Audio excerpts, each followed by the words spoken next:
Hola Carmen, ¿qué tal? Buenas noches, Gracias por tu presencia. Al contrario, el doctor Jacobo Silva, que es investigador del Programa Universitario de Estudios sobre Asia, África y Oceanía de la UNAM. Gracias por estar aquí. Muchas gracias. Sabemos que vienes de tu clase, doctor, y gracias por venir de la UNAM para acá. No, un placer. Pues estamos frente a esto. ¿Cómo describir qué está sucediendo en Nepal? Lo que está sucediendo en Nepal es muy interesante porque vemos una erupción social donde la soberanía digital incendia las calles en un país montañoso porque es parte de su infraestructura social, en un país donde las remesas forman un poco más del 20% del Producto Interno Bruto.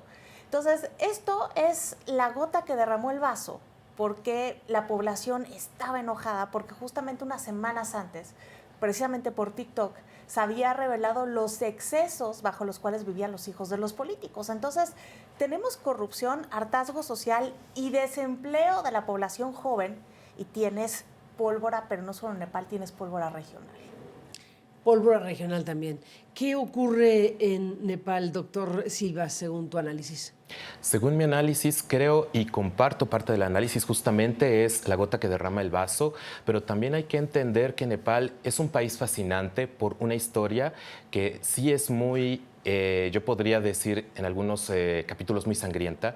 Es una democracia joven, es un país además donde desafortunadamente vemos una corrupción en casi todos los partidos políticos. De hecho, la mayoría de los líderes políticos han renunciado. Las renuncias que se ven en el Parlamento nepalí igualmente masivas. Y no se diga que haya renunciado el presidente y el primer ministro. Es decir, todos están manchados y la gente está Pero todo esto en horas.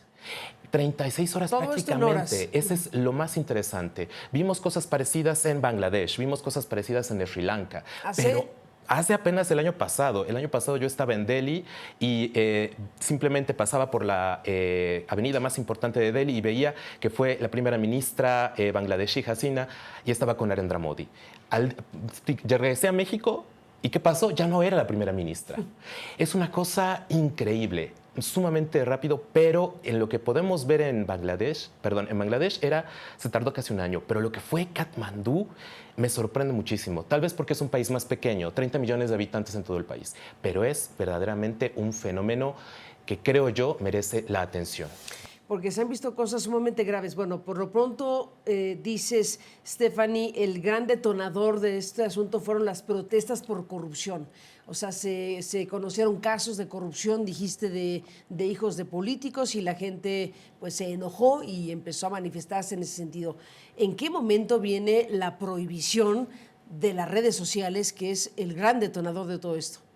Justamente para ¿Esto cuándo ocurrió? frenar ¿Ayer? el enojo social, el primer ministro ayer frena las redes sociales porque... O sea, para callar el enojo social se le ocurre prohibamos las redes sociales. Así es, y el tema aquí es que apenas había una iniciativa de ley que aún no había sido aprobada por el Parlamento, en donde las redes sociales se tenían que registrar para que el gobierno nepalí pudieran ver que no fueran fake news o que no propagaran odio.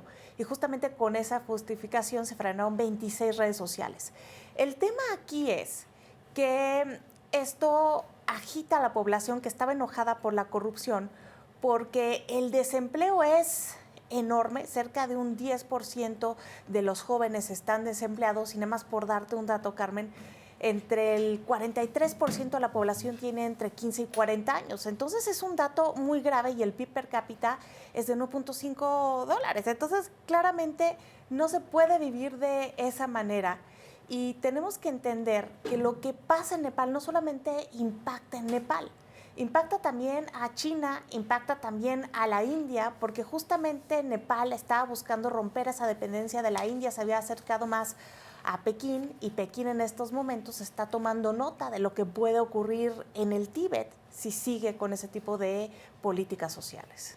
Ni más ni menos. Y bueno, se han visto cosas tremendas. El gran asunto de la muerte de la ex primera dama, del ex primer ministro de este lugar en Katmandú es muy fuerte, pero también estamos siguiendo cerca las informaciones de las agencias internacionales, de la cadena CNN, de los que estamos observando todo esto. Y bueno, estamos viendo cómo también murieron en el hospital civil, hubo también ataques al hospital civil, el director del centro también está confirmando que se murieron personas en el hospital civil, algunos manifestantes. La policía reportó fallecidos en otros tiroteos. Hay escenas extraordinarias en donde se ven, por ejemplo, al ex primer ministro, a otro ex primer ministro y su esposa agredidos en su residencia. Hay imágenes de un ministro de Economía que está recorriendo como un río y que lo va una persona atacando, va semidesnudo, en fin, imágenes muy estremecedoras. Hasta cierto punto grotescas, pero también sí, que reflejan el enojo social. Aunque es interesante ver una cosa, todo empezó, o las protestas más importantes, apenas ayer, lunes, por este movimiento llamado Gen Z, de jóvenes, ¿no? ¿Cómo se llama? Gen Z, generación Z. Generación Z.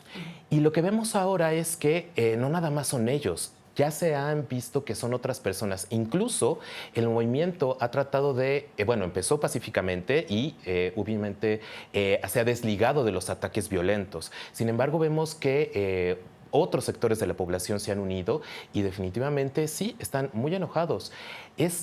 Insisto, sobre todo la desigualdad, creo yo, es lo que más les preocupa, pero ver que además atacan residencias o cualquier cosa relacionada con el gobierno prácticamente. Hay gente, por ejemplo, en barrios de clase media que también siente mucho miedo porque de pronto están vandalizando, pueden entrar a tu casa o pueden incendiarla. La verdad es que creo que definitivamente vemos una importante explosión social. Lo más interesante, creo yo, es que uno de los factores de estabilización de este lugar es el ejército. Y el ejército, extrañamente, o tal vez por no querer confrontarse con la población, no ha actuado. Extrañamente, a las 10 de la noche, hora de Katmandú, establecieron una especie de toque de queda y las cosas se han calmado. Pero antes de esa hora, el ejército no quiso entrar.